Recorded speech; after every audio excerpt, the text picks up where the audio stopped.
that's probably when you decided, look, I need to bring in a partner here that's going to help me scale to the as rapidly as what I need to. Is that correct? Correct. So we've been, throughout my years, I've been brought offers to partner from many companies, many VCs, and I've always kind of stayed away from that. But that was the realization, right? So at that point, we're like, look, we have the product, Mm-hmm. we've proven it, we've been there for in the market, we have the customer base. What's missing? Well, what's missing is strategically bringing in the right team to help us scale this. So money was one thing, but that was not the main factor because I believe that money is the easiest thing to find.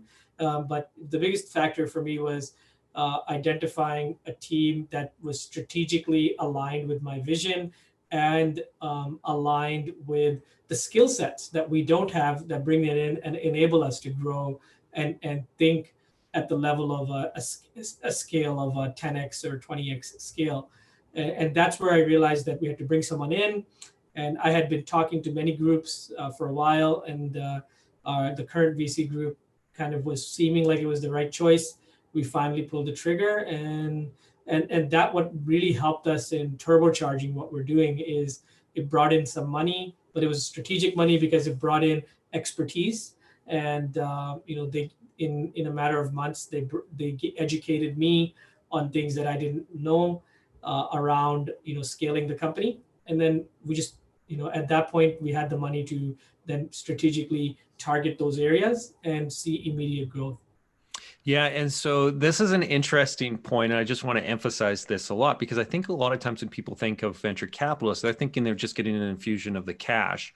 But as we've seen on Dragon's Den and Shark Tank and whatnot, oftentimes what you need most and what is going to be the most valuable is the expertise, the connections, the experience that these people that these venture capitalist firms, what they're able to do is really bring their experience in how they grew some other business, even if it's not in the exact same industry, but just that different mindset to it. Because I think, in an earlier conversation you and I had, that was one of the things that you talked about. Both of us are fairly conservative in our business growth approach, and we take cautious risks because we don't want to be in a situation in which we're overextending our businesses and then we have a problem in terms of the longevity of the business.